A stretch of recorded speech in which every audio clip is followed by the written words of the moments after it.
And we are live. Welcome back to Takes by Fans. We got a great show for you today. As always, we are live every single day at noon Eastern. If you want to watch live, head over to twitch.tv/takesbyfans. If you want to watch but not live, head over to our YouTube channel, Takes by Fans. We post all of our shows and clips of the show on a daily basis.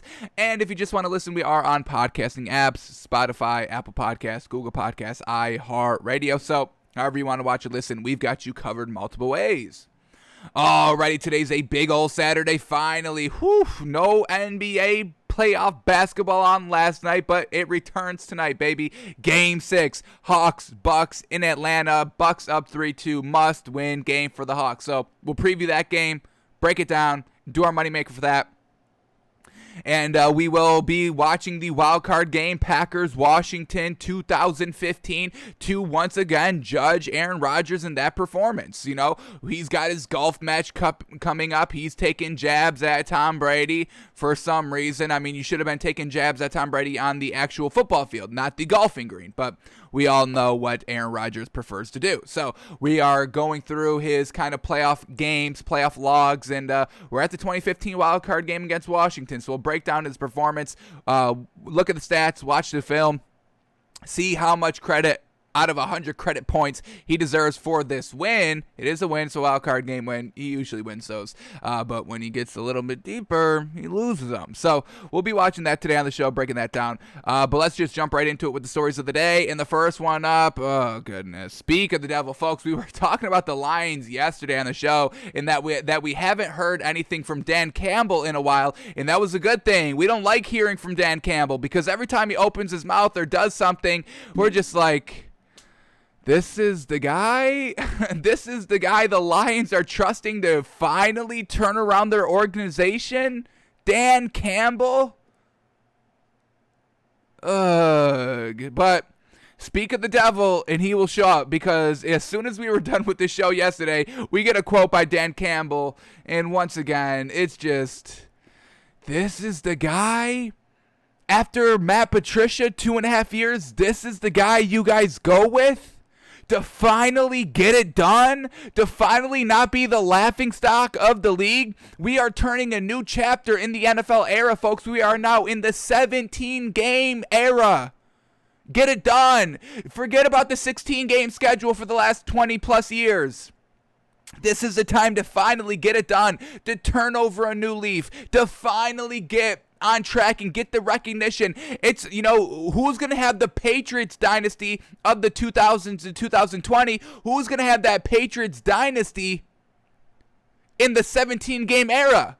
This was the chance for the Lions to go out and do it. But they hired Dan Campbell.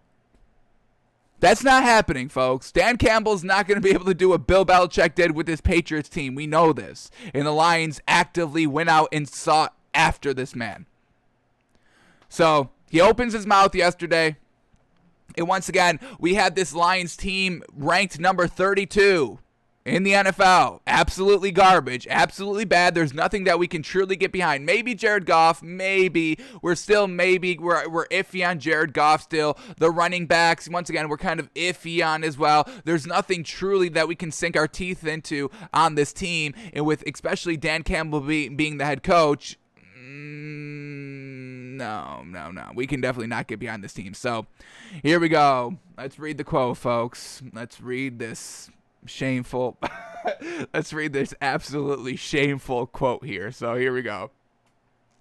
Dan Campbell on what he told the Lions on day one.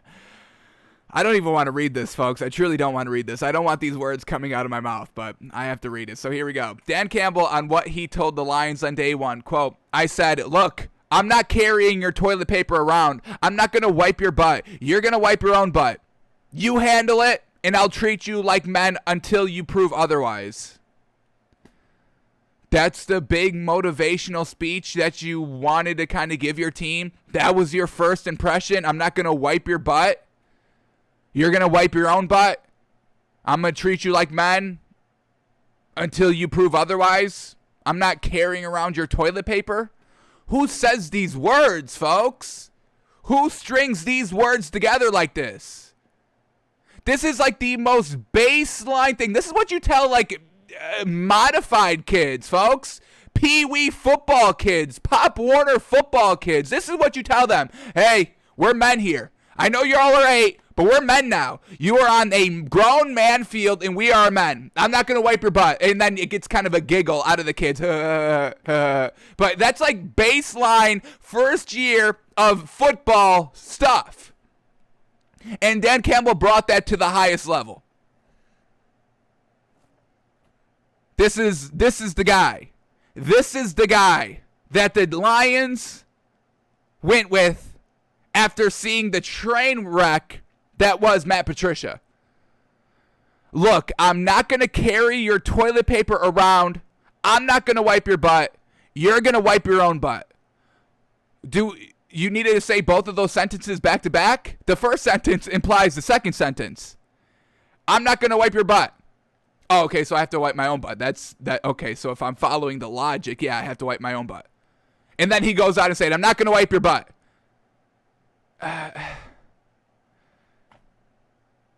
Folks, Lions fans, you like this?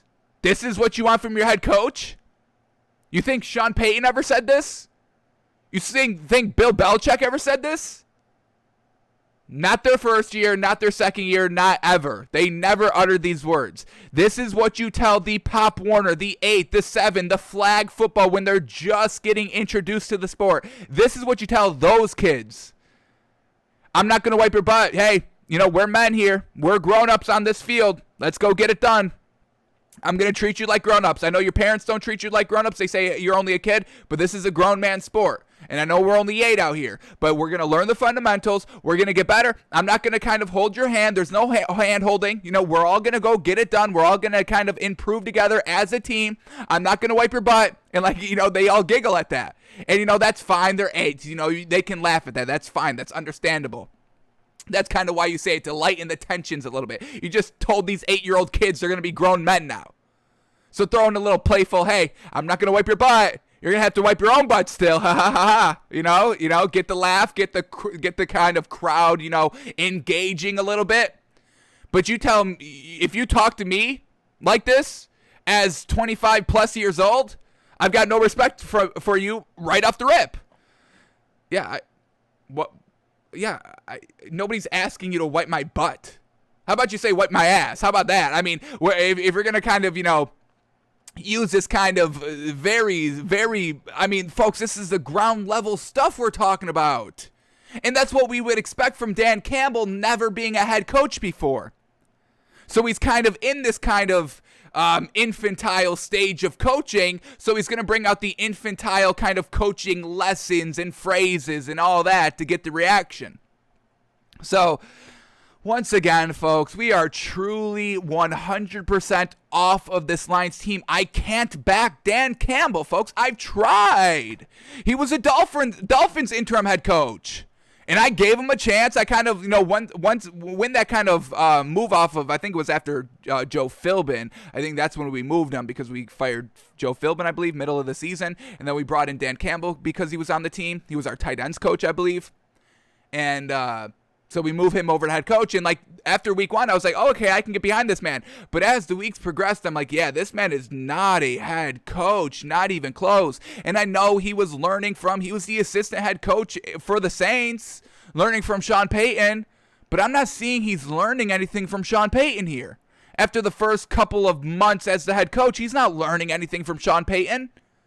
This is clear. Sean Payton would do none of this. None of the acts, wearing the motorcycle helmet. Telling his grown adult players that he's not going to wipe their butts for them. You have to wipe your own butt. So, I like the end of it. Kind of. I'll treat you like grown men. That's what I want to hear. Yes, we are all grown men. You will treat me like a grown man. Until you prove otherwise, I don't kind of like that. That kind of hostility in talking. I'm not a big fan of that, folks.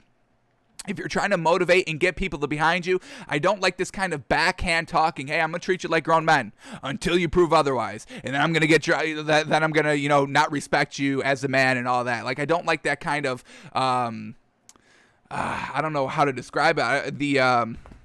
Just the aggressive language. I don't like that. The reading into the language. I'm not a big fan of that. So just overall, Dan Campbell, he would lose me instantly on this team. I would request a trade after day one. That's what he said day one, folks. Dan Campbell on what he told the Lions on day one. That you're meeting your new head coach for the first time. A head coach is meeting his team for the first time. First impressions are everything. And this was his first impression? I'm out. As soon as the word "butt" comes out of his mouth, I'm walking off the field. I'm done. I'm not doing this. I'm not ruining my career for you to have a chance to maybe prove yourself as a head coach, and it's not even going to work out. We know this man's not going to be a good head coach, folks. I'm out after this. Day one, I'm out. I'm requesting a trade. If I'm Jared Goff, you need to get out of Detroit as soon as possible because your kind of career is on the line. His kind of future career in the NFL is on the line. He just got tossed out of Los Angeles Rams because, Sean McVay, a kind of a real good head coach in this league, said he can't play. And now he's going down to Dan Campbell's system, which is instantly going to sink. 100%, and now it's just going to get put on Jared Goff even more. So if I'm Jared Goff, you have to get out of Detroit as soon as possible to try to save your career as much as you can. The longer he's there, the harder it is for Jared Goff is going to have to get a new job in this league. So that's Dan Campbell, folks. Every time we hear something about this man, we're just like, this is it? This was the hire? Man, I don't get it sometimes, folks. I truly don't. I mean, how could you, I know he's a great energy on a team. He's not a head coach. I don't want to knock Dan Campbell 100%. I do think kind of that great motivation and that good energy, I do think that is needed on the team, but that's like a tight ends coach role. Maybe defensive coordinator. I think Robert Saleh did that great. We'll see how he transitions to the head coach. But this is not a head coach, folks. This is not a true leader that has to kind of get everything organized and then lead and then task on top of task on top of task. This is kind of an assistant coach somewhere, a special teams assistant coach somewhere. It's not a head coach. So Dan Campbell, his big message on day one, I'm not going to wipe your butt for you. Okay. Thank you, Dan. Thank you for telling us that, since we didn't know that already. Jeez. Oh, man. Folks, it drives me crazy, folks. Y'all don't even understand. It drives me crazy whenever I hear this man open his mouth. And I see people. Hang on, let me go through the comments. Are people cheering this on? Because Bleacher Report Gridiron, who tweeted this out, said, "Put this Dan Campbell quote in the Hall of Fame, the Hall of Infamy." You remember that Fairly Odd Parents episode, the Hall of Infamy? This is the quote of the Hall of Infamy, not the Hall of Fame. Jeez. What else do we get here? We're going to read the comments here to see if anybody's kind of actually getting behind this. Better coach than Bill Bellafraud. That's obviously a troll. Automatically became a top 3 coach in the league. Did someone ask him to wipe? Did someone ask him to wipe their butt for them, I wonder? Truly. Grown-ass coach telling grown-ass men the business. I love it. You love this? Really? This is the business you love? Dan, let's go. Dan, let's go. So inspiring and uplifting compared to the clown show that was Patricia. You don't think this is a clown show? LMAO, players can't take this dude serious, and that's it 100%, folks. You have to respect your head coach. Look at all the head coaches in the league, folks. Kind of stoic most of the time, shows little emotion when it's needed. Players feed off of that, folks. Hey, if I can get kind of a fist pump out of the head coach, then I know I'm definitely doing something right, 100%. Bill Belichick, Sean Payton. I mean, these are Super Bowl winning head coaches, folks. Mike Tomlin. Lions are going to be scary. I just don't know if scary good. That is true 100%. They will be scary bad. Absolutely scary bad. Your team's coach. Boring, lame, uninspired. Lions head coach. Exciting, awesome, and new, unique. I don't know if I want that from my head coaches, though, honestly. Jeez. Jeez, folks. I mean, yeah, everybody's not buying this, so I'm glad on that. I'm glad nobody's kind of saying, hey, this was actually great motivation, and yeah. So, folks, if you're a Lions fan, I'm sorry. I'm truly sorry. I don't, like, if this was my head coach, I would have to think about tearing the flag down, tearing the three-piece panel, canvas art down, and I'd have to change teams immediately. I'm not rocking with this, folks. I can't get behind this man. 0%. So, that's where we'll leave Dan Campbell, folks. Absolutely. It's embarrassing. This is embarrassing. I would be embarrassed if I said this, folks. I would be embarrassed. So, we'll see more. Obviously, we don't want to hear any more from this man. We will. It's inevitable. He's the head coach. We will hear from him, but I don't think he doesn't get it, folks. I don't think he gets it, but let's move on. Because I'm about to go crazy. I'm about to go psycho on that. But let's move on. Here we go. Alrighty, well, it's that time of year, baby. Josh Gordon. Can he get back in the league? Can he stay off the weed? Can he do that? Because wide receiver Josh Gordon has applied for reinstatement to the NFL and hopes to be on a team for training camp. Now, that's interesting. We know training camp is the end of July. That's when they all start, so that's really good. And Josh Gordon has reportedly passed all drug tests this offseason, so that's great. Obviously, the whole weed business, is a separate issue. We're not going to get into that. It's lame. It shouldn't be there. The Olympic runner that just got caught with weed, that shouldn't be either. I mean, the entire rule is just blasphemous and stupid and doesn't make any sense, and it's ridiculous, and it's shameful. It's a shameful rule, honestly. So, all of that aside, we're not going to get into that issue. I don't agree with any of it. Weed rules should not be in effect anywhere, honestly. So, but just, the NFL, this is the rule, and this is what's been going on, so we'll talk about that. But, Josh Gordon, every time he gets back in the league, it's a couple of games, and then he gets caught or he gets let go, and then, we go through this process. I mean, folks, we've been talking about this man, the same story, the same situation for the last 5, 6, 7 years. I mean, this man is an absolute great talent, folks. I mean, his one full season, 2013, 1,600 yards and 9 touchdowns. He was averaging 117 yards a game, folks. I mean, absolutely amazing. This man is absolutely great. He's 6'3", fast as heck. He could have been the greatest wide receiver of all time, honestly. That is true, folks. 100%. Josh Gordon could have been the greatest wide receiver of all time if, he didn't get, kind of sidetracked by the weed, unfortunately. I mean, what do we got? 2014, 5 games. 2017, 5 games. 2018, he played 12 games and then got, caught with the weed, got out of New England. And then 2019, he played 7 games and then didn't play in 2020, obviously. And now we are here, 2021. So like we've said, we've been kind of, he was out all of 2015, all of 2016 for the substance abuse policy. So once again, we've been talking about this same story for the last 6, 7 years, folks. But that one magical season of 2013, folks, 1,600 yards. He was averaging 19 yards a reception, folks. 19 yards a reception. That's absolutely amazing. And he's just a great overall talent. Like we said, he is fast as heck, folks. Fast as heck. Him and Tyreek Hill, folks. I don't know who's faster. Maybe Tyreek Hill. A little bit. But still. So we'll see if he can kind of get on a team for training camp. That'd be great to see him back in this league.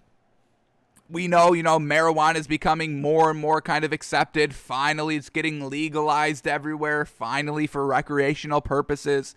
It just came to New York. Thank goodness there.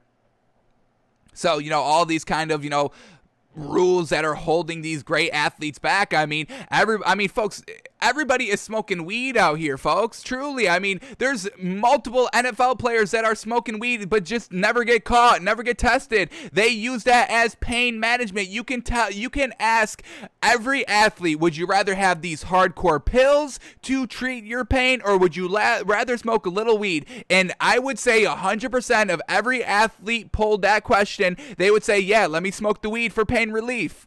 And we know NFL is a wildly painful sport, folks. You are running into each other time and smacking heads, bodies, shoulders, hips, legs. I mean, your ACL are tearing. I mean, just you're putting so much force on the field that you are wrecking your own body. So you need a little bit of pain relief. But the NFL would rather kind of stick you with a needle, give you all these prescription drugs to handle it instead of a little harmless weed?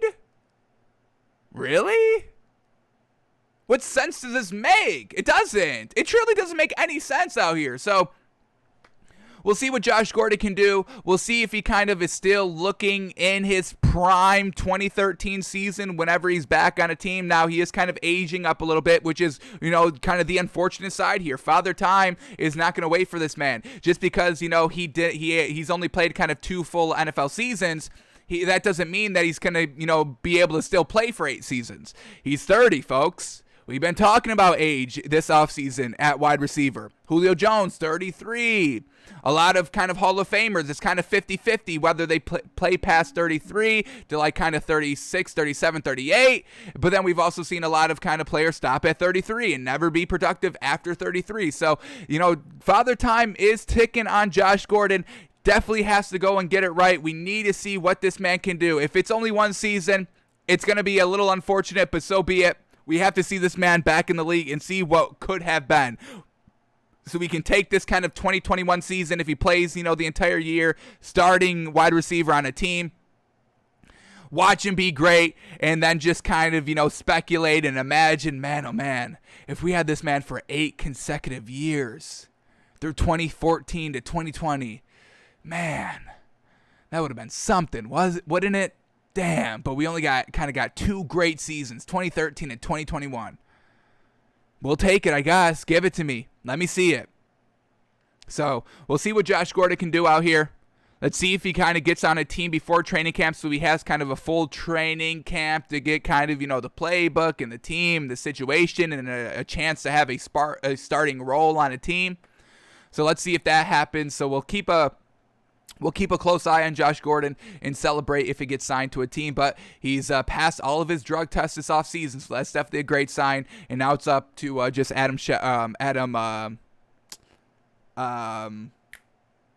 Roger Goodell, whether he can come back to the league or not. But we'll see. We'll see, folks. I mean, it's only weed, but once again, it's kind of, 5th chance, 6th chance. So we'll see what Roger Goodell overall rules. But, I mean, we just talked about Washington football team. I mean, they got away with sexual harassment for 20 years. So, yeah, give this man another chance, please. Jeez. Alrighty. Let's keep going here. Here we go. We talked about the top 5 running backs yesterday on the show and kind of ranked them. And Maurice Jones-Drew agreed with us, so that was always great. But now we get the top 5 Batman and Robin duos in the NFL. So let's kind of go through the league, the teams, and see kind of the 2 great weapons on a team. And I'm not sure how they're going to kind of rank these. We got, once again, Bucky Brooks ranking the top 5 Batman Robin duos in the league. I'm not sure where he's going to go with this. Is it all kind of wide receivers and tight ends? Can we put a quarterback and a wide receiver? Is that kind of in the duo? So we'll see just kind of how our thought process lines up with his. Once again, we didn't go into this article yet, saving it for the show, so we don't know what the top 5 are. So let's go through, talk it through, and see what we would put as our top 5, ranking them 1 through 5, and see if they line up with what Bucky Brooks of Around the NFL says. So here we go. We got up the teams, and we'll just kind of walk through it. So the Seahawks, I mean, they don't really have any. Russell Wilson, DK Metcalf, small sample size so far. So I don't know if that's going to really count as a true Batman Robin. The Rams, they don't really have that either. I mean, we've just brought in a new kind of quarterback, so we don't really have that just quite yet. The Cardinals, Kyler Murray, DeAndre Hopkins, that's potential.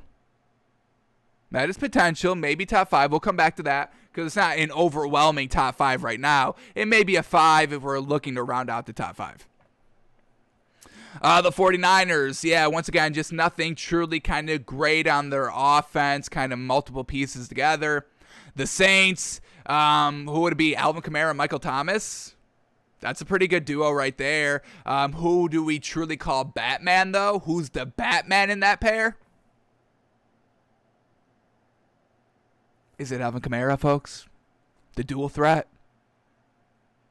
I think I'm going to go Alvin Kamara and Michael Thomas. I'm not going to put them one because I am saving that. Let's just get that out of the way because we got to get number one, and this is a clear number one, folks. So let's go to this, and we'll head back to the Saints. But the number one is Travis Kelce and Tyreek Hill, and I'm putting Tyreek Hill as the Batman and Travis Kelce as the Robin. So Tyreek Hill is the best wide receiver in the league, folks. He is. He's fast. He gets open. He plays. He's 5'10", and he plays like he's 6'4", folks. It's absolutely amazing how he goes up and plays the ball in 50-50 jump ball situations, even though he is very small. He's small, but he's fast, and he's got great bungees, folks. Great hops, great feet on the man. So I'm putting Tyreek Hill as the Batman and Travis Kelce as the Robin. And that's number one. I mean, they both had 1,000 yards receiving last season, folks. A tight end having a 1,000-yard receiving season. It's absolutely fantastic. He had more yards than Tyreek Hill did. So maybe you could put Travis Kelce as the Batman, but overall, I'm still putting Tyreek Hill as the Batman, the main kind of focal point of a defense, folks. From a defensive perspective, we have to lock up this fast as heck, great 50-50 ball catcher. We have to guard him first, and that's why Travis Kelce kind of had more yards than him because, at the tight end position, you're not going to kind of double cover a tight end, even though that is kind of becoming the norm here in the league. But I'm putting Tyreek Hill, the Batman, and Travis Kelce, the Robin. All right, let's go back to the Saints here. We're going to put Alvin Kamara and Michael Thomas. We're going to put them at probably number two. That's a real solid duo. Now, unfortunately, no more Drew Brees, so we'll see how effective they are with these young guns of Jameis Winston and Taysom Hill, whoever wins that starting job. But should we put Michael Thomas as the Batman or the Robin? That's really kind of what we have to decide. The reason why we would have Alvin Kamara as the Batman is because he's dual threat, running and catching. Now, we just looked at the stats yesterday on the show when we were talking about running backs, and the one thing that Alvin Kamara has not done is a multiple 1,000-yard, 1,000 rushing, 1,000 receiving yard season where we've seen Christian McCaffrey do that. So I am going to put Michael Thomas as the Batman and Alvin Kamara as the Robin.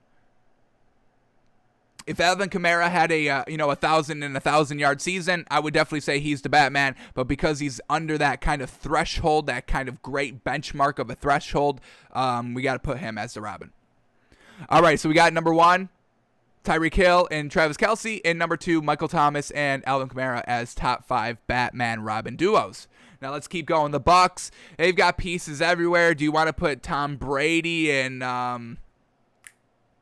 Mike Evans? That's a possibility, but let's keep going here until we get actual kind of, all right, we got to put them in the top 5. Carolina Panthers, they've got nothing. You got Christian McCaffrey, but that's it. There's no Robin. He's got no Robin in that team, unfortunately. Atlanta Falcons, you could have put Calvin Ridley and Julio Jones, but Julio Jones isn't there anymore, so we can't do that. Now, we could potentially next season put Calvin Ridley and Kyle Pitts together. That could be a potential, but we have to see what Kyle Pitts does in this league year one before we start talking about that. Washington football team, they don't even have, do they even have a Batman? I mean, do they even have a one? I mean, we do like Terry McLaurin, but I mean, besides that, there's no even Robin for that man to have. The Giants, I mean, we got a lot of new kind of talent here, and then we got Saquon Barkley returning off the injury, so I don't know if we could put them in the top 5 just quite yet. The Cowboys, this is interesting. Potentially Dak Prescott and Amari Cooper. Maybe CeeDee Lamb and Amari Cooper, but I don't know if that's top 5, maybe top 10. So let's keep going here until we get true. Oh my God, we have to put them in the top 5. The Eagles, they don't got nothing. They don't even have a Robin yet. They don't even have a Robin. Devontae Smith potentially, but we got to see that work. All right, the Packers. All right, this is, yeah, I mean, we're going to have to probably put this in the top 5. Aaron Jones and Devontae Smith. I mean, great running and passing attack there. So we're going to put that in the top 5. Probably at number 3 so far. I do like the Michael Thomas and Alvin Kamara over them, so we will stick them at number 3. And we are going to put, we got to put Devontae Adams as the Batman. We got to give him his respect. He's a great wide receiver. So Devontae Adams and Aaron Jones. Big fan of Aaron Jones out here. Great runner. Think he just ran for 1,000 yards last season, no? Pretty sure. I'm like 99%. Let's bring this up real quick. Aaron Jones. Yes, sir. Back-to-back 1,000-yard seasons, folks. Give this man his due. Love it. Damn, he had 16 touchdowns in 2019. Gosh, dang, folks. Woof. Love it. All right, so we got Devontae Adams as the Batman, Aaron Jones as the Robin. Even though it's really close, folks, maybe I'll switch them, but I think we're going to keep it the same. All right, the Bears, they don't even have a Batman or a Robin. The Vikings, they've got Delvin Cook. I don't know if I'm putting Adam Thielen and Delvin Cook in really the top 5. Now, I may be able to put Justin Jefferson and Delvin Cook in the top 5, potentially, maybe, but more likely top 10 in that scenario. The Lions aren't even close. They don't even have a Catwoman, folks. They don't even have a Nightwing. They've got nothing on that team. All right, the Tennessee Titans. Now, I mean, potentially A.J. Brown and Julio Jones, but we have to see Julio Jones work in this system. But what I actually kind of want to put in this top 5 duo, and I'm going to put it at number 5. I'm going to put Derrick Henry and Ryan Tannehill. Derrick Henry, obviously the Batman, folks. I mean, that's no debate. But really, he opens up Ryan Tannehill a lot because you have to play the run first. And then Ryan Tannehill's great play action skills and his great kind of running out of the pocket and throwing on the run. I compare Ryan Tannehill throwing on the run as well as Russell Wilson, folks. I really think they're that close throwing on the run. So I'm going to put a quarterback and running back here in the top 5. And I'm putting Derrick Henry as the Batman. He's the Batman and the Robin, and then really Tannehill is kind of the Catwoman in that situation. So Derrick Henry and Ryan Tannehill. We're going to put them at number 5. Derrick Henry by himself can be a number 1, but Ryan Tannehill compared to all these other Robins, it's no disrespect to Ryan Tannehill, but he's a game manager. He's an above-average game manager. So, number 5 is Derrick Henry and Ryan Tannehill. So, we got one more spot left at number 4. And then if we come across one, we'll see if we have to move one of these top 5 out. All right, the Indianapolis Colts. They could potentially have their running backs all be Batman and Robin with Jonathan Taylor and Nyheim Hines. And I'm blanking on the other one. Jonathan Taylor, Nyheim Hines, Marlon Mack. I mean, I could potentially put Jonathan Taylor as the Batman, and then, I mean, both those running backs could be Robin. But I don't know if that's really top 5, potentially top 10. The Texans, they don't really have anything. Deshaun Watson's definitely a Batman by himself, but he's got no really kind of reliable Robin. The Jaguars, they've got nothing. Potentially Travis Etienne. We'll see how he plays out. The Bills, Josh Allen and Stephon Diggs. This could be a number 4 right here, folks. This could truly be a number 4. The way that we just saw them play, I'm going to put, let's keep going here. Let's save the Bills here for number 4 because I may put them at number 4. And then who do we put as the Batman? Josh Allen or Stephon Diggs? That's going to be the tough part. Maybe I put Stephon Diggs as the Batman, folks. How crazy is that? But let's keep going here. The Dolphins, they don't really have a number 1 and a number 2. The Patriots definitely don't. The Jets definitely don't. The Steelers, not really. I would put Najee Harris already as a Batman, but really, what's the Robin? I don't know. The Ravens, Lamar Jackson a Batman, maybe J.K. Dobbins a Robin, but I don't know if I put that top 5 just quite yet. I am a big fan of J.K. Dobbins. I don't know if I can put that just quite yet. Oh, no. I think this duo is going to beat out Josh Allen slightly. I got to put Nick Chubb and Kareem Hunt, folks. I mean, what a running back duo. Holy moly. Thunder and lightning, folks. There it is. Kareem Hunt is the lightning and Nick Chubb is the thunder. And I'm going to put Nick Chubb as the Batman and Kareem Hunt as the Robin just because Nick Chubb is the official starter. But I think I do kind of like Kareem Hunt just a slight hair better than overall than Nick Chubb does, than I do Nick Chubb. So I do have to put that at number 4. I can't put Josh Allen and Stephon Diggs would probably be number 6 though. But I have to respect Nick Chubb and Kareem Hunt. That running back by committee over there is absolutely fantastic. They both basically had 1,000 yards last season. I know Nick Chubb did. I think Kareem Hunt was on like 900-ish. But overall, I mean, that's a great running back duo, folks. Holy moly, I love it. Damn, I love that so much. So they got to be number 4. The Bengals, they've got nothing. The Chiefs, we already have them at Tyreek Hill and Travis Kelce. The Raiders, Josh Jacobs, but that's really it. The Chargers, Justin Herbert's a Batman by himself. No really great Robin. And then the Broncos, they don't even have anything. Melvin Gordon's nothing, folks. He's truly nothing. So, alrighty. That's kind of a good top 5 there. I've got kind of no complaints.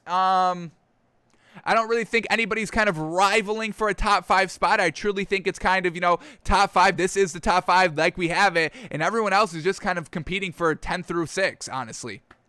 So let's recap before we get into the article and see if they agree with us. So top Batman Robin duos. Number 1 is Tyreek Hill and Travis Kelce. And I am saying these in order from Batman and Robin. So whoever I say first is Batman, second is Robin. So Tyreek Hill, Travis Kelce is number 1. Number 2 is Michael Thomas, Alvin Kamara. Number 3 is Devontae Adams and Aaron Jones. Number 4 is Nick Chubb and Kareem Hunt. And then number 5 is Derrick Henry and Ryan Tannehill, folks. That's my top 5 Batman Robin duos. So let's go into this article right here and see if Bucky Brooks, I always say his name wrong. I don't understand. It's the alliteration that throws me off. Bucky Brooks out here. So let's go into this article. See, do we agree? Does he agree with us? Do we agree with him? And do we have any big, what are you talking about here? So here we go. Let's see. What does he put at number 1? I wish he does 5 through 1, but I know he always starts at 1. So here we go. Top 5 Batman and Robin duos. Let's see. Number 1 is Tyreek Hill and Travis Kelce. Yes, folks, that's just absolute. You have to. Just like yesterday on the show when we were doing our top 5 running backs, you have to put Derrick Henry number 1. You have to put Tyreek Hill and Travis Kelce, folks. They are just kind of complete together, folks. Tyreek Hill smaller but fast, and then Travis Kelce big, tall, strength, and he can run routes as well as wide receivers do. So you've got kind of, once again, the thunder and lightning duo. Travis Kelce's the big thunder at, what is he, 6'5", potentially 6'6", and fast. He's fast for his size as a tight end, folks. And then Tyreek Hill, the lightning times 1,000. What's faster than lightning? I don't know, but that's Tyreek Hill. So let's see what he kind of says in his paragraph. Here we go. The most explosive pass catching tandem in the NFL can be an unstoppable force in the perimeter. Kelce and Hill are each legitimate number 1 options, and folks, yes, it's kind of crazy that Travis Kelce had more yards than Tyreek Hill, but they are both number 1 options. It's absolutely great. With the potential to take over the game at any point, Kelce, a 3-time All-Pro, is the first tight end in NFL history to post 5 straight. Oh my God, it's so crazy. I love this. I love this so much. Oh my God, he's the first tight end in NFL history to post 5 straight 1,000-yard seasons. Wild, folks, wild. Oh my God, tight end university, baby. Start respecting the tight ends. It's only just going to get better and better and better from here on out, folks. Including a 1,416-yard campaign just last season, 2020. Not to be outdone, Hill has topped the 1,100-yard mark in 3 of his last 4 seasons, while emerging as the NFL's premier big play threat. Absolutely. The explosive playmaker has averaged 14-plus yards per catch in each of those 4 seasons, while tallying 41 receiving touchdowns during that span. Fantastic. With Patrick Mahomes displaying his superpowers as QB1, the Chiefs will continue to terrorize the league with their version of the Super Friends on the perimeter. Absolutely fantastic. And as we're talking about Tyreek Hill, folks, he's averaging 14-plus yards per catch. We just told you Josh Gordon in his prime posted 19 yards a catch, folks. That's what we're talking about, baby. It's kind of crazy what Josh Gordon can do in this league. All right, so he agrees with number 1. Fantastic. He doesn't really kind of solidify who's Batman and who's Robin, but he does have listed Tyreek Hill, then Travis Kelce. So we're going to kind of take that as whoever's listed first as the Batman and the second as Robin. Now, did he intentionally do that? I don't know, but we have to that's what we are going to assume just for the sake of the show. All right, so let's see what he says for number 2. We have Michael Thomas and Alvin Kamara. What does he have? Here we go. Number 2. Oh, whoa, okay. Respect. I respect this. He's got Nick Chubb and Kareem Hunt. We had them number 4. He has them number 2. And I agree. And once again, he lists Nick Chubb 1, the Batman, and Kareem Hunt, the Robin. So, okay, I respect it. Let's see what he says. It is rare for a team to feature a pair of backs with the potential to claim the league's rushing title, but the Browns could put Chubb or Hunt on the podium by the end of the season. Chubb claimed the silver medal in 2019 with 1,494-yard effort that showcased his skills as a nitty bruiser between the tackles. Love it. The Thunder, baby. Despite a dip in production due to injuries a season ago, he topped the 1,000-yard mark for the second time and cemented his status as one of the league's top runners. Hunt earned a gold medal as the 2017 rushing champion, 1,300 yards, and ran for 841 as a super sub behind Chubb in 2020. So like we said, Chubb had the 1,000 and Kareem Hunt was very close there. And when you're kind of doing running back by committee, having 2,000 yards or even 2 kind of close to 1,000 yards, that's fantastic, folks. Usually you have one about, more than 1,000, 1,200, and then the other one's kind of 500, 600. But if you're getting up to that 800, 900 plus 1,000, geez Louise, well, we're talking here. We're cooking with gas, baby. Alrighty, Hunt earned a gold medal in 2017 as the rushing champion, and then, that whole suspension with him, kind of domestic violence, unfortunately. All right, here we go. Considering the individual and collective skills of the Browns running back tandem, it is hard to find a better combination in any NFL backfield. That is truly it. When you had kind of, maybe J.K. Dobbins and Mark Ingram with the Ravens last year, maybe, but nobody's even coming close to a pure running back tandem as this Browns team has. Maybe the Colts, but I think I like just the 2 better. The Colts have the depth, all 3 of them, but the Browns, their 2, I think maybe be a little bit better than Jonathan Taylor and Marlon Mack. But yeah, I mean, the Browns at number 2, I respect it. I've got no problem with that. All right, let's see who he puts at number 3. We had at number 3 Devontae Adams and Aaron Jones. Let's see what he has. Oh, okay, so he's putting some defense in here. Okay, so we didn't really know what he was going to go with the direction, so we respect this. Let's see what he says here. He goes the Ravens at number 3 with cornerbacks Marlon Humphrey and Marcus Peters. So great. I mean, they got a great defense back there. 2 kind of A1 tier 1 corners shut down. That's the best thing about the Ravens is their defense, and then their offense is still very good. We just need to see them expand the ball down the field. And like we've been saying this entire offseason, we do not believe that is any kind of lack of Lamar Jackson. We kind of put that as their receivers. They've got nothing great deep field. They got fast wide receivers, but I mean, Hollywood Brown does not play like Tyreek Hill does down the field, folks. He does not go up and get the ball. He's fast, but you also have to go up and get the ball. And he's short. He's not 6'4", 6'3". He's nothing like that. He's like 5'10". So we kind of put that on their lack of weapons on the perimeter and the offensive coordinator. We're not putting that on Lamar Jackson. But let's see what he says here about the Ravens at number 3.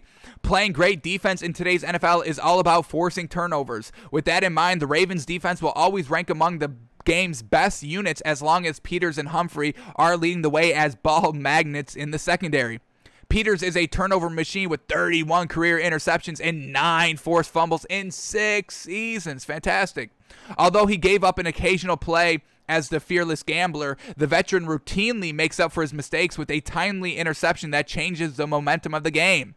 Humphrey is the best ball puncher on the perimeter since Charles Tillman, folks, helped the Bears defense wreak havoc on the league years ago. The All-Pro finished 2020 with a league-high 8 forced fumbles and 2.5 sacks as a slot outside corner with superb instincts and awareness. These 2 former first-round picks give the Ravens the league's best turnover producers in the defensive backfield. Absolutely, I give that. Yeah, I agree, folks. I didn't know if he was going to go defense like that, but I give it to him. Yes, sir. All right, let's see who he puts at number 4. Our number 4 was Nick Chubb and Kareem Hunt. Let's see what he puts. Okay, he goes defense again, this time for the Bucs. Linebacker Levante David and linebacker Devin White. Once again, that Bucs defense was absolutely great. It kind of won him the Super Bowl, locking it up in the NFC Championship game when Aaron Rodgers couldn't do anything on Tom Brady's 3 turnovers. And then in the Super Bowl, chasing Patrick Mahomes all over the field, making sure that he was not comfortable and didn't have any really good kind of solid platform to throw the ball on. So the Bucs here at number 4. Here we go. Let's see what he says. Tom Brady certainly deserves credit for his role in changing the Bucs culture, but Todd Bowles' defense also played a huge hand in bringing another Lombardi trophy to Tampa Bay. Absolutely 100%. You have to give it to that defense over Tom Brady. Yes, we like to kind of praise Tom Brady as being a great quarterback and the greatest quarterback of all time, but at the end of the day, he did throw, 2 interceptions against the Saints and 3 interceptions against the Packers on his way to the Super Bowl. Now, he didn't have any turnovers in the Super Bowl, so once again, he always gets it done in the clutch, but once again, the defense, a huge part of it as well, so huge shout out to Todd Bowles. Better defensive coordinator than he is a head coach, and that's not a knock. Not everybody's a head coach, and especially defensive-minded head coaches necessarily don't really get it done too often in this league. Bill Belichick, the obvious exception. But let's get back to this article. Here we go. White and David sparked the unit's impressive play with their ability to control the game as sideline-to-sideline playmakers. White is a unicorn at the position. He shows a knack for getting to the quarterback, 9 sacks last season, while also displaying solid instincts and awareness in coverage. David is the ultimate sidekick as a speedy run-through player with a nose for the football. The veteran's experience and expertise combined with White's explosiveness gives the Bucs a disruptive linebacker core that is a nightmare to face on Sundays. Truly that, and it's only going to get better. They have time. They have things that they can improve on, obviously, and they have an entire offseason in person to get it done. So watch for this Bucs defense to potentially be even better than it was last year. Alrighty, in the last, number 5, we had Derrick Henry and Ryan Tannehill. Let's see who he puts as number 5. Alrighty, he's going defense again. Okay, alright, a lot of defense. Okay, here we go. The Rams, he puts Aaron Donald and Leonard Floyd as number 5. Okay. I don't know if I necessarily agree, but let's see what he says. The Rams could likely pair anyone with the 3-time Defensive Player of the Year and earn a prime spot on the list. But Floyd's emergence as a double-digit sack artist shouldn't be ignored. The 6-year pro notched 10.5 sacks in 2020 playing opposite Aaron Donald in a defense that relied heavily on frontline play. With Donald keying the effort of last season's top-ranked defense with his relentless effort and dominant pass rush, the Rams dynamic duo deserves a spot on the list. Alrighty, so we kind of missed the mark there a little bit. He was going defense. I thought it was just going to kind of be all offense. Shame on us for thinking that. But I agree with the one there. Nick Chubb and the Browns, I'm fine with the 2. I would probably still kind of sneak in an offensive pair. Still probably Derrick Henry and Ryan Tannehill over the Rams, honestly. I like Aaron Donald, and like you said in there, you can really put anybody with Aaron Donald to make the list. It's really just kind of Aaron Donald there defensively. But all right, not bad. So that's who Bucky Brooks had as their top 5 Batman, Robin duos. Alrighty, let's keep moving on here. We're talking about one of our top 5 Batmans here. We're talking Davante Adams. Now, all right, we got to kind of break this down into 2 parts. So the first one was Bleacher Report Gridiron tweeting that there is a rumor that there is no trade market for Aaron Rodgers right now, which would be interesting because, maybe these teams really don't kind of want this in their locker room. It seems a little poisonous. I mean, he's just going to always go against the organization. He never kind of takes the blame, his own fault. He always passes the blame on other players and the coaching staff. He's holding out now. He's kind of putting all the blame on the coach not making the right decision. And if you're kind of one of these teams, we're talking kind of Broncos are a big name for Aaron Rodgers right now. If you're the Broncos, you're like, yeah, we don't really kind of want that on our team. Especially if you're head coach, you're like, I don't want to coach this dude. I'm not going to coach this guy. He's going to be judging everything I do. And if I make one mistake, he's going to put it on me. And if I'm not always making the right decision coaching-wise, like calling the play and calling the right play, he's going to come and yell at me and not play because of that. I'm not going to have that on my team. I'm not going to have that in my locker room. In the same way, it's the same thing at kind of the front office level. Aaron Rodgers is taking shots left and right at the Packers front office. I'm not going to kind of have that at my team. I'm not going to get made to look like a fool because of this man. I'm not going to have that because I'm not giving him consistently A1 tier 1 weapons. That's not how football works. This is a team sport. We got offense and defense. We have to split it up 50-50. And if you're so great, why do you need all these A1 tier 1 weapons anyway? Why do you need that? Like, yes, they always improve you, but you should be making kind of tier 2 receivers look like A1 tier 1. You don't need all these weapons around you, and even when you have all these weapons around you, you're not winning. You got Devontae Adams, Aaron Jones behind you, and you're still losing NFC Championship games at home, not cashing in on 3 turnovers thrown by Tom Brady. So why are we going to kind of, stick our necks out on the line for you when you only have maybe 5 seasons left? Is that fair to give Aaron Rodgers 4-5 years left in this league? Playing at a high level, he's 34 right now, 35. Big Ben's retiring at possibly 40. Drew Brees did 42, 41. So, yeah, I would say that. I would not trade for Aaron Rodgers right now. I would not get Aaron Rodgers on my team. I would live and die by that decision. I don't care, folks. Yes, he's a great talent, but he doesn't result into wins, and he only has more negative around him than he does positive. So I don't want that in my locker room. I don't want that leading my team. I'll live with it. So that's kind of, when I first originally read this tweet, that's kind of what I took this as. There's no trade market for Aaron Rodgers because nobody truly wants his presence in the locker room because it's always going to end poorly for the management because all of his fans will always be behind Aaron Rodgers. Aaron Rodgers can never do no wrong in the fans' eyes. In Twitter's eyes, Aaron Rodgers is always right.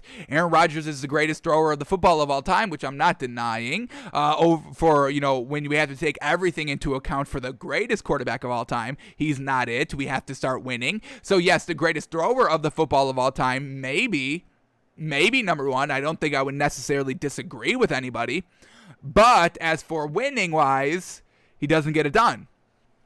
So if I was an owner, a general manager, a head coach, I would not make the deal. Even if I was the Broncos, who are kind of primed and ready, they just kind of need that great quarterback to take them over the edge. I still don't think I'd do Aaron Rodgers, honestly. Now, let's talk about the second thing on this tweet. So Albert Breer then quotes this tweet Jeremy Fowler ends up quoting this tweet and saying, valuable context. As I explained on the show before Zoom snafu cut out part of an answer, no market because Green Bay still giving zero indications it's trading him. Hence, there's nothing for monitoring teams to do right now. But even if a player is not kind of, publicly up for sale or even privately up for sale, there's still teams calling and be like, hey, we got this. You interested? No. Do we still count that as a trade market if people are kind of calling in?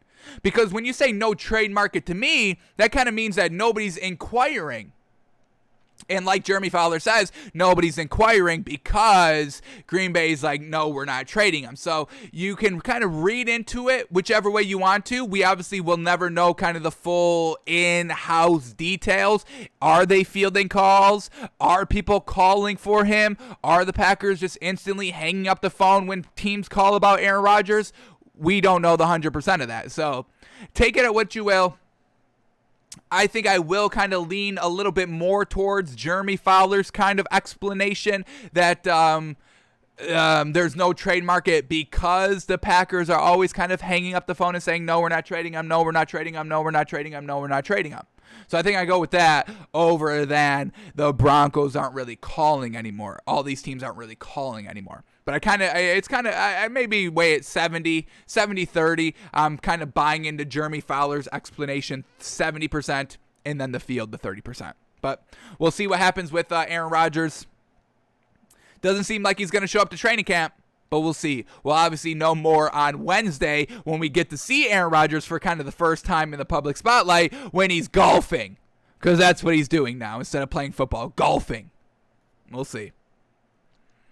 Alrighty, let's keep moving on here. We're talking about the Jaguars now. This time, alrighty, I don't know if I agree with this, but I can let y'all have your optimism. Here we go. DJ Chark, wide receiver for the Jaguars, on 2021 Jaguars. Quote, "We're going to shock a lot of people." Well, you already shocked me by signing Tim Tebow. So if that was a shock that you're kind of going for, then yes, it's worked. I am shocked. Shocked and disgusted. Not good shocked, bad shocked and disgusted. But let's go into this article right here and see why we are going to be shocked for this 2021 Jaguars team, because I'm still kind of not sold on Urban Meyer as a head coach, and I'm definitely not sold on Tim Tebow playing in this league. So far, you're kind of behind the eight ball for us, and we kind of are ranking this Jaguars team about like 30th. We have Lions 32nd, Texans probably 31 just because of the dysfunction and the question mark about Deshaun Watson, and probably the Jaguars number 30. Now, we do believe in Trevor Lawrence, and I do believe in Travis Etienne, but at the end of the day, I don't buy Urban Meyer, and I do not like that they offered Tim Tebow a workout spot. I don't respect it. So that's why we're truly not big on this Jaguars team. But let's see if DJ Chark can kind of turn around our thinking a little bit with what he says and why we should be shocked. So here we go. After finishing 1-15 last season, Jacksonville enters the upcoming campaign with a new coach, franchise quarterback, and outlook for its future following the worst year in franchise history. During an interview on Friday's edition of NFL Total Access, fourth-year receiver DJ Chark spoke with the team's expectations as it kicks off a new era under Coach Urban Meyer. Quote, "Just to go out there and compete, be better than what we were last year. That the 1-15 season is somewhere that we don't want to go back to. Everyone that's here understands that. The guys that came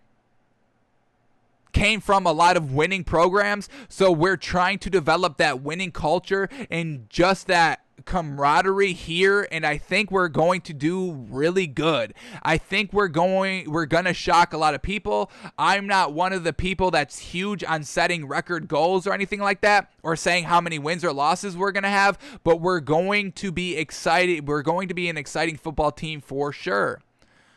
Okay, I mean, I guess talent-wise, they have absolutely that ability. And once again, kind of like he said here, a lot of these kind of players coming in have success. You know, Travis Etienne and Trevor Lawrence coming from Clemson. I mean, they were in the national championship games multiple times. They won it. They were always in the college football playoffs. They were always kind of one of the top college teams. So they were always coming from success. So I understand that. But overall, I don't know if Urban Meyer's going to be the coach to get it done. We have to kind of compare him to Nick Saban, a great coach in college coming to the league and kind of floundering. We'll see if Urban Meyer. Also, Urban Meyer hasn't been coaching for, 2 years now?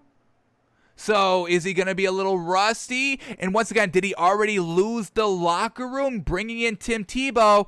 I know every player's like, oh, we're so excited to have him, and this is great for everybody, him and us, to push us, and we have this kind of presence, you know, just kind of this uplifting competitive spirit presence. I know they're saying all that publicly, but I truly don't believe anybody's buying into that behind closed doors or in their own kind of, own mind. They're like, Tebow? He hasn't played in 9 years. You're going to give him a shot? We just drafted a tight end. And Tebow's getting the reps over this guy? I don't respect it, man. But that's what coach is going to do. What are we going to do? What are we going to do? Stand up against the coach? I'm a rookie. I'm Trevor Lawrence. I don't have any weight in this league. I can't say anything. So, I like DJ Chark. I think he's a great wide receiver in this league. But other than that, I mean, I do like Trevor Lawrence. I think he can be good in this league. Like we said, is he going to be Justin Herbert good year one, or is he going to be like Joe Burrow good year one? There is a big distinction.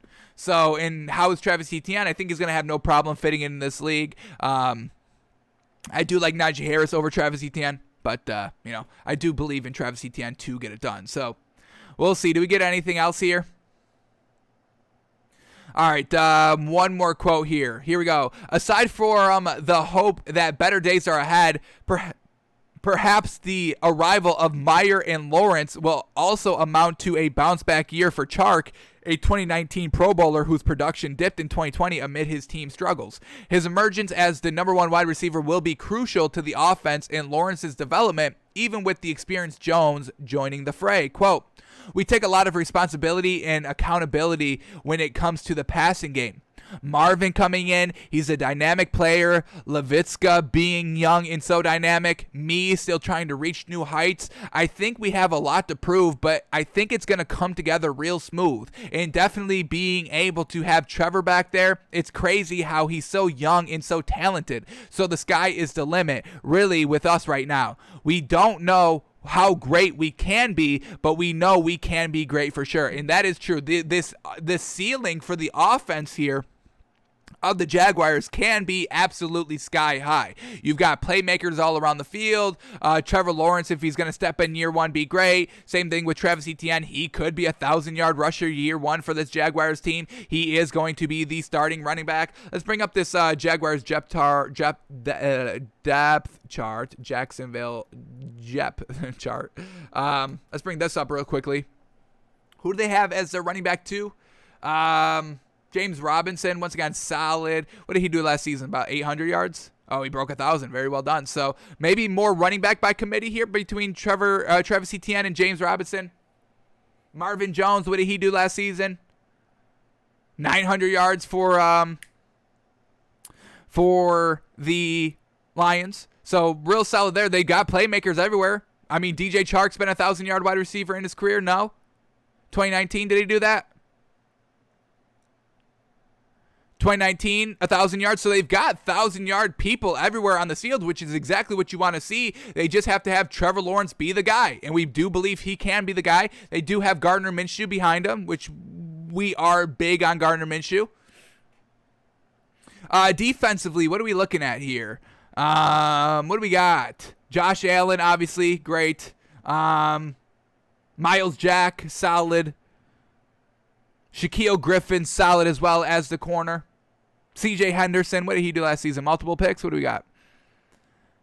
1 pick, 60 pass defenses. Nothing great, but all right. All right for a number 2 corner. So they've got decent pieces everywhere, decent defense in this offense. Like we said, this is kind of a star-studded offense, kind of. Multiple 1,000-yard pieces everywhere, running back, wide receivers, and let's see what Trevor Lawrence does. But overall, how can Urban Meyer win the locker room and win the team over? That's the biggest question mark that we have. But overall, the offense should be rocking. Alrighty, last story to talk about here, and it's a good one. Talking about Davante Adams. Now we're talking about one of the, we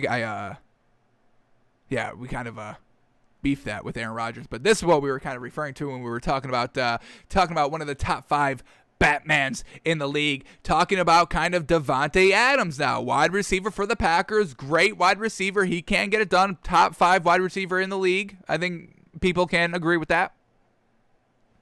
So, once again, Bleacher Report Gridiron in the kind of, center of all the drama here in the NFL. Davante Adams, this is from Bleacher Report Gridiron. They tweet out, Davante Adams is expected to discuss massive deal with the Packers to make him the league's highest paid wide receiver per ESPN's Jeremy Fowler. So once again, Jeremy Fowler at the kind of helm of everything. So once again, we can kind of come back to this as well, because once again, we talked about Jeremy Fowler saying there's no trade market for Aaron Rodgers, but there is a trade market. They're just not picking up the phone. So here we go. So James Fowler says that basically Davante Adams is kind of going to discuss a massive deal with the Packers, but then Davante Adams says cap. That's a lie. He tweets the cap emoji. That means, hey, that's a lie. What are you talking about? You don't know that. You don't know me. Stop speaking on my behalf. You don't know nothing. Jeremy Fowler's a freaking bust. You don't know nothing. So That's what he tweets out. So once again, we kind of figured this with Davante Adams. He's a great talent, and he's not going to have Aaron Rodgers holdout situation and bigger ego than everybody else and God complex and holier than thou attitude and I can never do any wrong attitude affect Davante Adams getting his kind of great career in a ring. He wants a ring. Aaron Rodgers can't provide Davante Adams a ring. And now he's threatening holding out and actually holding out and not showing up to the mandatory minicamps to get better, to finally win the NFC Championship game. He wants to go golfing instead. So Davante Adams isn't going to be held hostage by Aaron Rodgers. And I do not fault him any for that. I stand behind it. I respect it a lot. Hey, I know you're a great passer, but what are we doing here, man? Are you going to play or not? Are you going to give it your all or not? Because I'm giving it my all. And I'm not going to be on a team that not everybody's giving it their all. So, yes or no? Tell me right now. Oh, you're going to be golfing? All right, I'm going to take that as a no then. I'm out. So, his contract is up this year, so he's kind of a free agent next season. We'll see what he does. And saying that, Jeremy Fowler's kind of lying here. Hey, I'm not going to talk about a massive deal. I'm not getting locked down here, especially if Aaron Rodgers isn't going to be here. There's no point for me being here. If Aaron Rodgers is here, maybe I will. But even at the end of the day, I can't take whatever he says as gospel because we hear this all the time. Hey, I'm going to, be a good mentor to Jordan Love, and then I'm going to bail the very next season. So I can't get behind that. I'm going to leave. I'm going to go to Derek Carr that I have, experience with. And, we've been getting it done in college. We were a great dynamic duo in college. And we're going to go revitalize that with the Raiders. I'm not playing with Aaron Rodgers anymore. So we'll see what Davante Adams does. Obviously, we're going to have to wait till the end of this season. But, we'll know a little bit more information when and if Aaron Rodgers comes back and plays for the Packers this year. And then if we kind of say, so if if Jeremy Fowler is saying something that Davante Adams says is a lie, then if we go back to kind of his reasoning of why there's no trade market for Aaron Rodgers, then that could be a lie. And maybe teams actually aren't inquiring about Aaron Rodgers because they don't want that mess. So maybe we have to move this down to 50-50 now, which doesn't really mean anything. It's bad because, once again, we're still at this, is he right, is he wrong? We don't know. But if he's going to be a liar about what he's talking about for Davante Adams on Packers News, maybe he doesn't truly know what's going on in the Packers organization. So maybe we are right. There is no trade market for Aaron Rodgers because nobody's picking up the phone. Nobody wants that headache on their team. So I think we're going to kind of side with that. We're going to elevate that to 60, and we'll put Jeremy Fowler's explanation to 40. So there's no trade market for Aaron Rodgers because nobody wants that headache in their organization, in their locker room, and nobody wants to have the finger pointed at them for literally everything that happens in a game and in a season. Go keep playing golf, keep hosting Jeopardy. You're better at that anyway. So that's what we got today, folks, for the stories. Some good news. Some interesting Packers news, and this is all going to come to a crumbling halt very soon. Alrighty, let's head over to the NBA. There was no game on last night, but we got a game on tonight, baby. Bucs, Hawks, Game 6, do or die, winner, go home for the Hawks, 8:30 on TNT. Alrighty, so let's bring up the line. We'll talk through it, and we will pick our winner for tonight's action. Now, unfortunately, since there was no NBA on last night, we had to bet the Stanley Cup Finals, and of course, we lose that. I mean, we took the Canadians plus 1.5, and they got absolutely blown out that game, folks. I mean, the Lightnings were scoring often and early, and every time the Canadians would kind of come back to go, cut the deficit down to 1, cut the deficit down to 2, Lightning would go and score 2 more. So it ended up being 6-3, 6-4, doesn't matter. Canadians plus 1.5 did not hit. I think it ended at 6-3. But here we go. Let's get the lineup for this Bucs-Hawks game, and let's kind of see what's going on with Giannis and what's going on with Trae Young. So here we go. Bucs-Hawks. Bucs plus 2. Hawks minus 2. Ooh, that tells me that Trae Young is definitely going to be playing. So let's see the ins and out here. Let's see if that is truly the case. So here we go. The ins for the Bucs. Giannis is out, confirmed out, and, that's good. I mean, you don't need to play Giannis this game. This is not a do-or-die game for this Bucs team. The Bucs offense was it was the best I've ever seen the Bucs offense be last night, folks, or 2 nights ago. It was absolutely fantastic. So no need to play Giannis. Like we said, there's no structural damage to his knee. It's all just kind of pain tolerance. So, if he can kind of, withstand the pain, he can be out there on the floor and getting it done in the paint. But there's no need to play him because this is not a must-win game. Save him for Game 7 if it comes to that. So Giannis being out, I think, is a good thing. And then for the Hawks, Trae Young is a game-time decision, and so is Bogdanovich. Now, with the spread being this low, I would truly say that Trae Young is going to be good to go. So let's go to NBA Fantasy Labs and see if we get any more recent information. So Patrick Beverley is going to be suspended 1 game. That's news here. We know he was going to be suspended, but it's only 1 game to start the season next year. Giannis is ruled out, and we've got nothing. So we got Trae Young is questionable, game time decision, and no further information is kind of on that. Now, we do think he is going to play. I mean, this is a do-or-die game. You got to try and go out there and go. No? I mean, that's what happened with James Harden. Right? James Harden earlier just kind of had to try to give it a go. Who was it? Was it James Harden? Who got injured? It wasn't James Harden. Who am I thinking of? Earlier this season in the playoffs, I think it was a must-win game. It was for the Lakers. Anthony Davis, correct? He just tried to give it a go, and he lasted, 2 minutes out there? Unfortunate.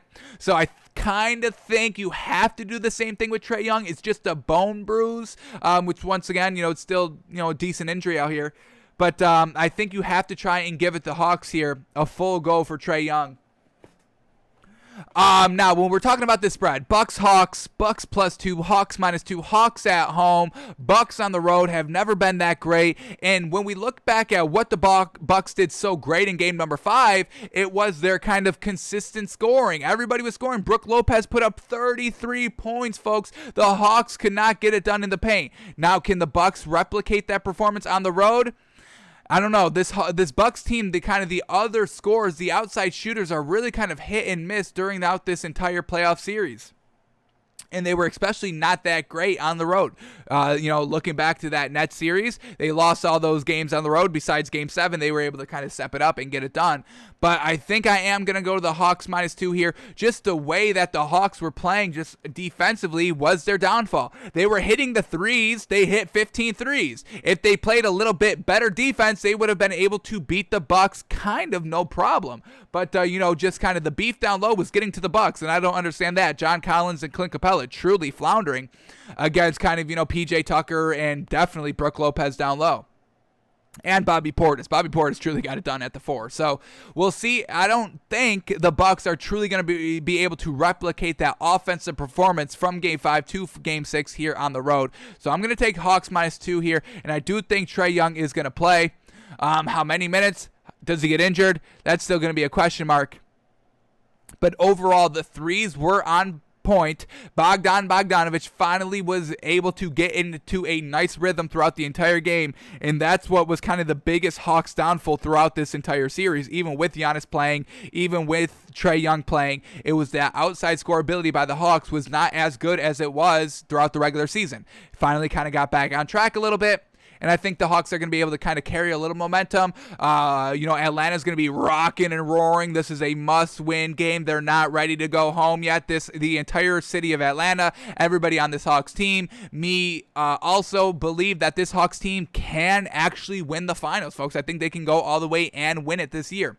So we're going to swallow the 2 here for the Hawks, and they get it done here at home, force a Game 7, and then that's another discussion for another time there, whether the Hawks can win on the road. But we'll take the Hawks -2 tonight. Alrighty, let's close out the show here by looking at an Aaron Rodgers playoff performance, folks. He likes to kind of point the blame at everybody else, say it's everybody else's problem, all of that. So we are going to judge him right back, like we've been doing, looking through all of his playoff performances here, and we are all the way up to the 2015 wildcard game against Washington. So we'll break down the stats and watch some film, some key films, some scoring drives, some not scoring drives, drives that stalled. Was it his fault? Was it the receivers? And give him a score out of 100 credit points of how much credit he deserves. And then once we're done, we tally them all up and see, is Aaron Rodgers that great in the playoffs? Is he that good? Does he get a little bit of a free pass?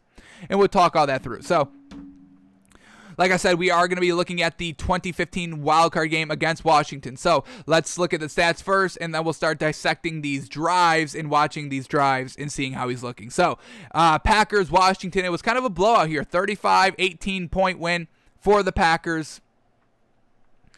Aaron Rodgers, 21 of 36 for 210 yards, 2 touchdowns, no interceptions. A little bit of a, when you average kind of 10 yards a pass there, 10 yards per completion, it just kind of, it's kind of average-ish. So a little average-ish throwing the ball, but 2 touchdowns, not turning the ball over. Finally, he doesn't have an interception. Does he fumble?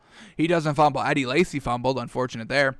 Eddie Lacy ran for 63 yards. James Starks ran for 53 yards and a touchdown. So real solid work there by the running backs. Now let's see who Aaron Rodgers was facing here in Washington, because once again, some of these names that he's been facing in the playoffs, nothing great. I mean, you beat Jay Cutler for the NFC Championship game. That was the only NFC Championship game Aaron Rodgers has won, and it was against Jay Cutler, who didn't even play, or who played kind of half the game. Then they benched him because he was being so trash. So once again, context is everything.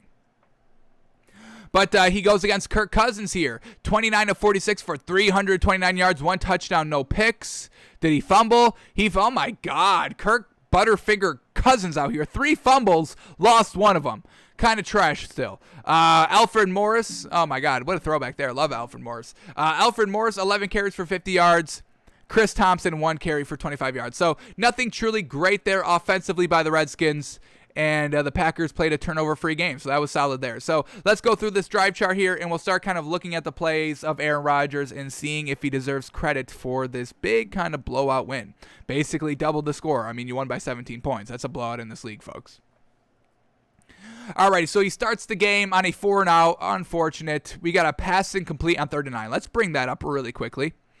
Once again, getting out to slow starts, not being able to kind of put a complete 4 quarters of football together. That's kind of our biggest knocks on Aaron Rodgers that we have been seeing throughout the playoffs. So let's see what he does here. 3rd and 9. Let's see. Why does he not pick this up? He steps up in the pocket, fires it, and it kind of gets tipped at the line. So kind of his fault a little bit. More of a better defensive play. We're not going to knock Aaron Rodgers too hard on that throw. Alrighty, so they have to punt after that, but once again, they force the Washington team to go 3-and-out because it's Kirk Cousins back there. I mean, easy peasy. Who's on this Packers defense still? We still got great names here. Casey Hayward, B.J. Raji, Clay Matthews, Micah Hyde, HaHa Clintix. I mean, geez Louise, folks, what a defense out here. Julius Peppers. Yeah, great. So they still got the great defense. Once again, Aaron Rodgers kind of, no more Sam Shields, unfortunately. Right, no more Sam Shields, unfortunately. He was kind of a big old hero during their Super Bowl run as well. So once again, Aaron Rodgers in the defense, kind of bailing them out a little bit. But let's get back here. Here they go. They get a safety. Aaron Rodgers sacked in the end zone. We just saw this the other time where they called the safety because Aaron Rodgers got it taken down. One of his other, I think in 2014, one of the playoff games, he ended up taking a safety. So let's see what happened here. Was it his fault? Here we go. Backed up 3rd and 13. How long does he take in the pocket? Tries to step up. I mean, you kind of have to put that on Aaron Rodgers a little bit. Not being totally aware in the pocket, trying to climb the pocket. You can't really do that when you're all the way backed up. So holds the ball a little bit too long. Tries to step up, and that's a safety. So a little bit on Aaron Rodgers. We're going to put that, and especially when it's kind of still early in this game, giving all that momentum to the home crowd of Washington, giving them that 2-point win. Damn, they had Jay Gruden. Jay Gruden was the coach for the Redskins all the way in 2015, too? Damn. They rocked with that man for like 5 solid years? I didn't think it was that long. Jeez. But I'm gonna give Aaron Rodgers a little knock for the safety. Not too much for just how the game went out. But once again, I mean, this game could have went differently. I mean, Kirk Cousins catches fire off that momentum. Potentially dangerous. I mean, they were able to go down Washington on that next possession, go down and score a field goal.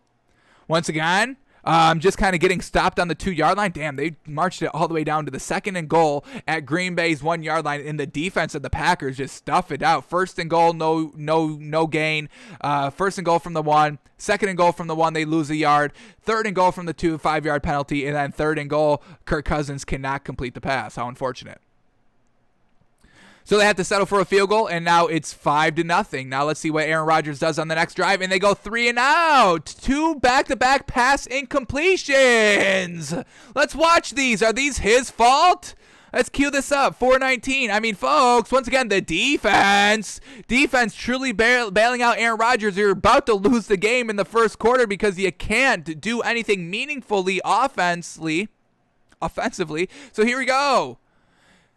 2nd and 8, Aaron Rodgers slings it. And it's way low. Way low, trying to hit Richard Rodgers on a little bit of a comeback route, it looks like. Let's watch this one. Nothing open here. Let's see this throw. There's nothing open in the middle of the field. And then, can we watch the throw? I think it skipped the last 2 yards. Yeah, real low. So we're going to say it skipped on him. He didn't get the arm strength there about 15, 12 yards down the field. Here we go, 3rd and 8. So that one was on Aaron Rodgers. Let's see what 3rd and 8 holds.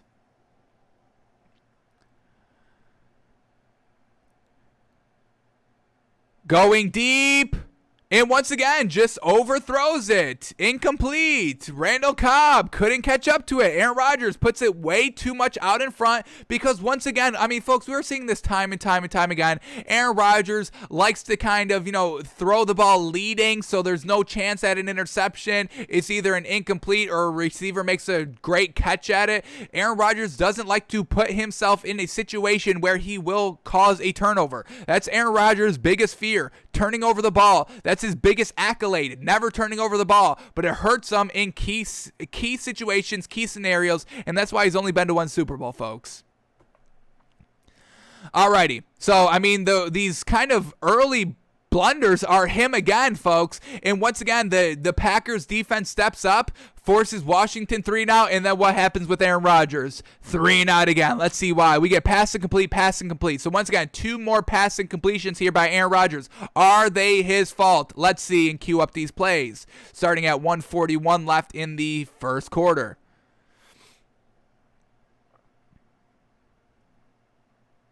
So we got what, 2nd and 8 again. Here we go. Down 5-0. They just kind of do a quick wide receiver screen, quick flip to the wide receiver, and that's on the wide receiver for not securing the ball. Probably wouldn't have gone for that much either, but that's not really too much on Aaron Rodgers here. So here we go, 3rd and 8 on this one, and that's good defense. The ball just kind of, floated out a little bit too long there. Didn't really rifle it in. Let's watch this one more time.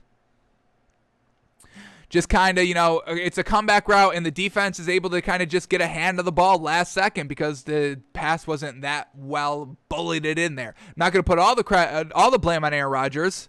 We can watch this one more time. Bad throw, too. Way too much inside. Got to throw it a little bit more outside where the defender's hands aren't. So a little bit on Aaron Rodgers there. Not a lot. A little. Maybe 50-50. So far, this first quarter has been abysmal. First quarter was abysmal by Aaron Rodgers.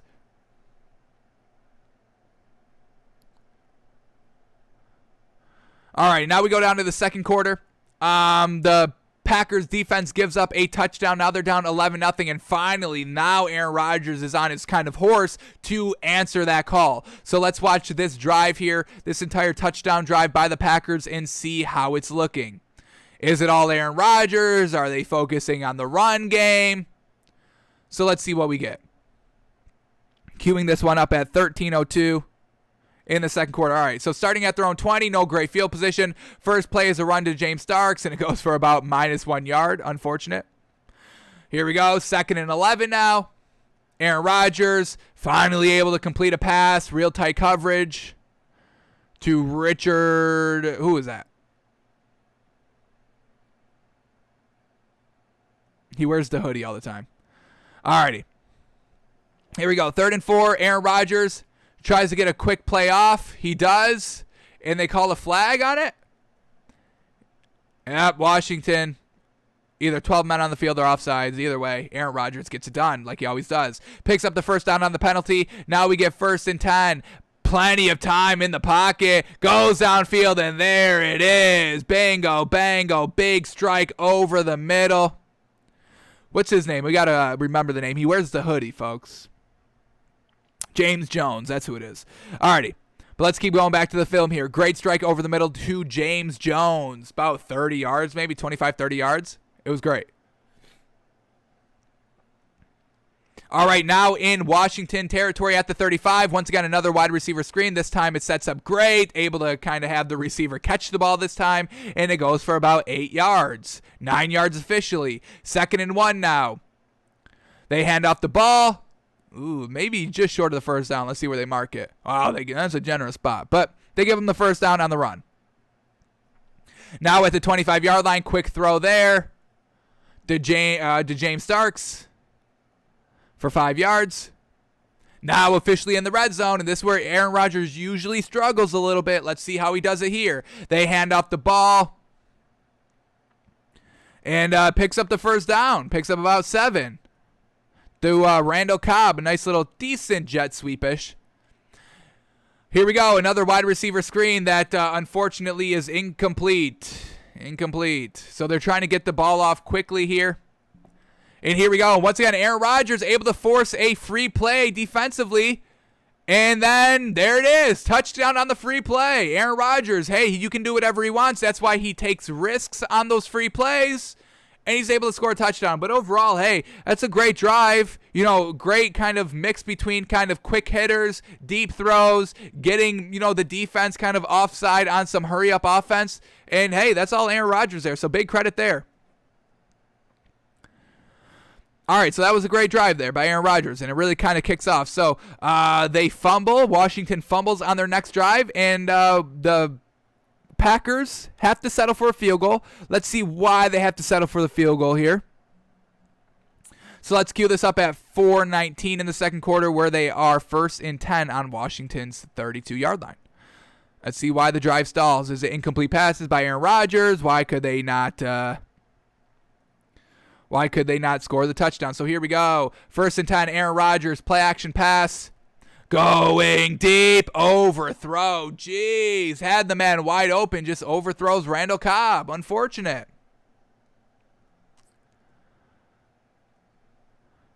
2nd and 10 now at the Washington's 32-yard line.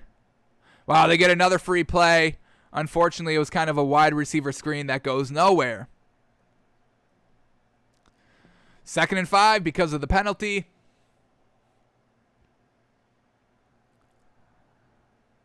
They hand off the ball. James Starks gets about 3. All right, now we get 3rd and 2 here. Why do they not pick up this first down? Let's see why.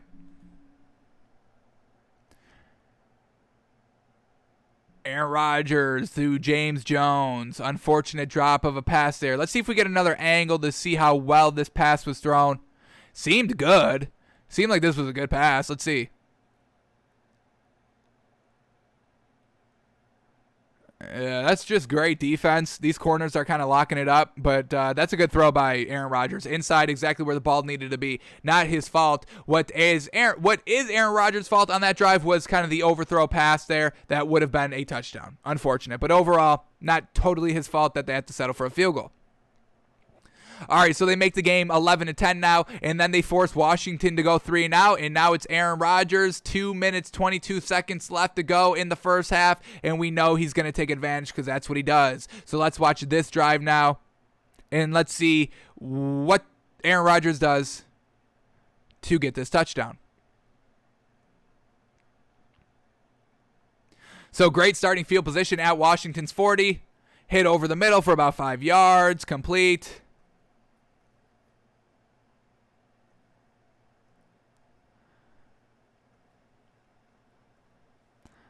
They're going to challenge the play because the wide receiver fumbled. Obviously, we know it's not going to be successful. All right, so here we go. 2nd and 5 now. Aaron Rodgers drops back. Pressure's coming. They set up a running back screen, and it gets complete for 5 yards. All right, here we go. They're going up tempo now. right at midfield. Just a nice little 5-yard pass there, low and away. They keep it up. They are going up tempo now again. They've got no timeouts either. Jeez. All right, here we go. Just once again, a quick hitter right there. A little bit of an out route there. A minute left. No timeouts at the Washington's 38-yard line. Quick hitter, and it kind of got batted at the line of scrimmage. 2nd and 10 now. Aaron Rodgers, is he going to take a deep shot now? I mean, they're just hitting quick hitters all the time. Another quick hitter here. Goes for about 8.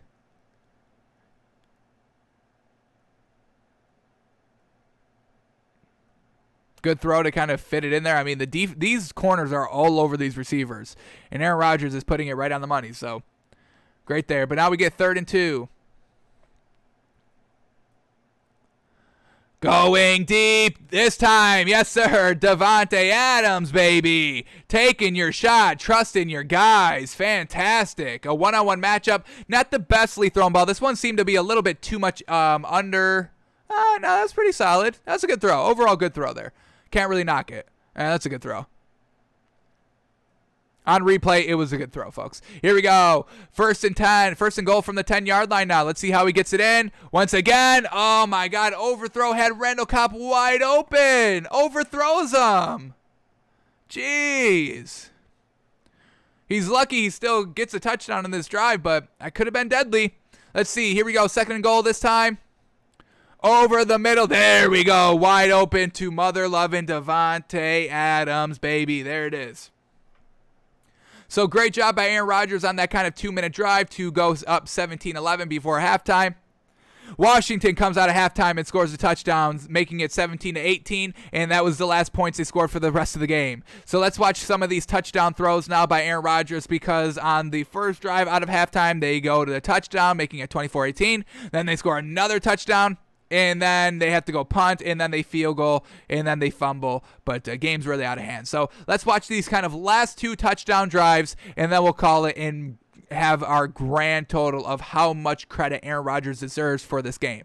So let's go to 9:41, and let's start watching these last 2 touchdown drives. And what is good about these is that he was scoring touchdown drives his first 2 possessions out of halftime. That's great. We haven't really seen that too much from Aaron Rodgers. So the first one. First drive, wide receiver screen to Davante Adams, quick hitter, goes for about 9. Now we go 2nd and 1. Davante Adams may have been shaken up on that play. They hand off the ball. Oh, we also know that we've seen 2 Aaron Rodgers passing touchdowns. Now we have some rushing touchdowns. So we'll see if they just kind of start running the ball in the red zone. But he goes way deep and way overthrown, and a potential pick there. Jeez. Way overthrown. Bad throw by Aaron Rodgers. Real bad throw there. Alrighty, on the left sideline, he throws it for 9 yards. 3rd and 1 now. Let's see how they pick it up.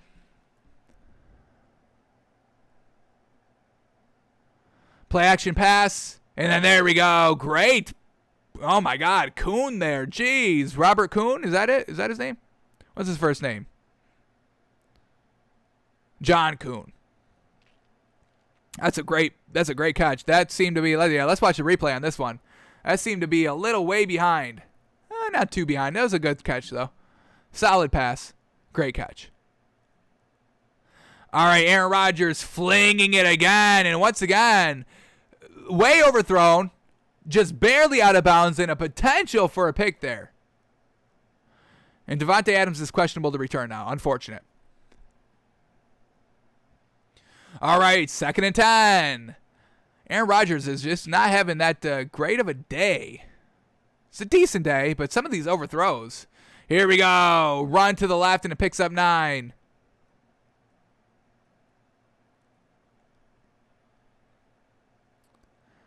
Another run on 3rd and 1, and it doesn't get picked up. Ooh, 4th and 1, and they go for it. Ooh, who do you trust here?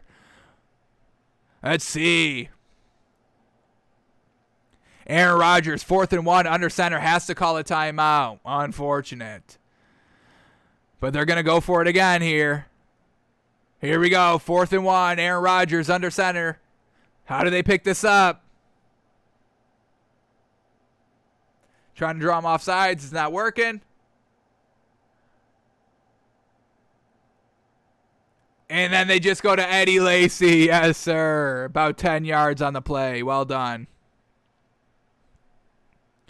They hand the ball off again. Eddie Lacy running wild down to the 10, the 5, and the 3. Jeez, Eddie Lacy, a big run there. All right, here we go. 1st and goal from the 4-yard line. It's a pitch to James Starks. He hits the edge, and that's a touchdown. So, not too much Aaron Rodgers on that drive. Not too much Aaron Rodgers for the score. It's going to hurt his overall ranking, but overall, we'll see. All right, here we go, and let's go. We'll finish it here with the other touchdown here and really putting away the game, making it 32-18 going into the 4th quarter. So let's cue up this final touchdown drive, and then we will end it there. 3:02 now in the 3rd quarter left. That's the start of the drive. And let's see what Aaron Rodgers is doing here. So starting at their own 24-yard line, another handoff for about 4 yards. Running back by committee here, pretty solid. Eddie Lacy, James Starks, John Kuhn. Also, Randall Cobb taking some carries out of the backfield like this one. 3-yard gain. Now bringing up 3rd and 3. Let's see how they picked up this first down. Devontae Adams is still not in the game, unfortunately. Quick throw there, just a simple out route there to James Jones for the first down. They hand it off, and James Starks just goes down to the ground, unfortunately. A little tripped up. Loses 3 yards on the James Starks run. 2nd and 13. Aaron Rodgers, play action pass. Rifle over the middle of the field for the first down for 15 to Randall Cobb. There we go. Great pass there by Aaron Rodgers. Our camera died. All right, now the start of the 4th quarter right at midfield. Here we go.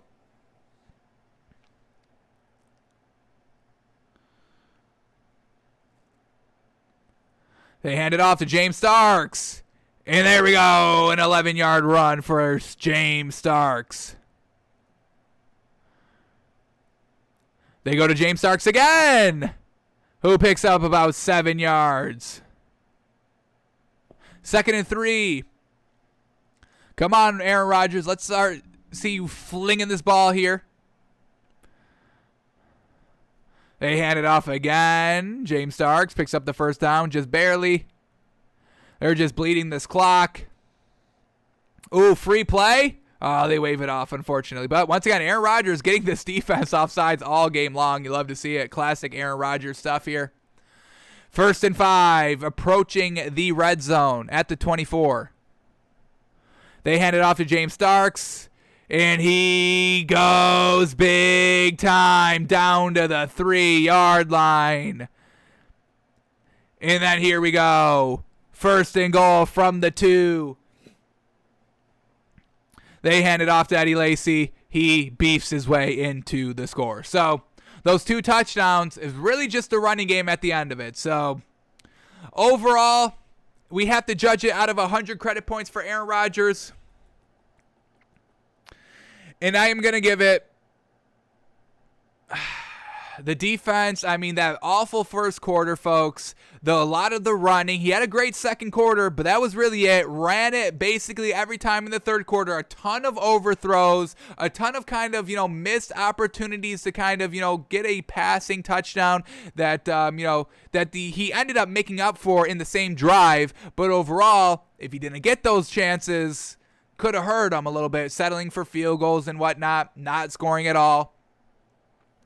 So, bad 3rd quarter, or just a running 3rd quarter, bad 1st quarter, solid 2nd quarter. Going against Kirk Cousins that couldn't do anything for the second half of the game. Bad 1st quarter that really just could have taken them out of the game. I'm going to give Aaron Rodgers, I'll give him 50, I'll give him 55, more than half credit. Even though it shouldn't be. I shouldn't give them that much, but I will give them 55. Getting, drawing off the defense, the quick hitters, the deep throws, really just kind of making that defense off balance throughout the entire game.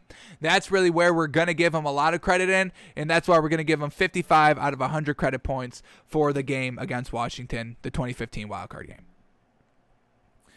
Alrighty, folks, that's going to do it for us today. Thanks for tuning in. Thanks for watching. Let's see if anything is breaking as we were live. Does not appear so.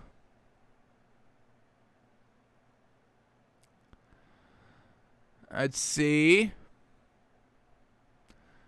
Nothing seems to be breaking. Classic Saturday, right? Alrighty, folks, so that's going to do it for us today. Thanks for tuning in. Thanks for watching. We're back tomorrow, 4th of July. And, yeah, that's it. All right, folks, we'll see you.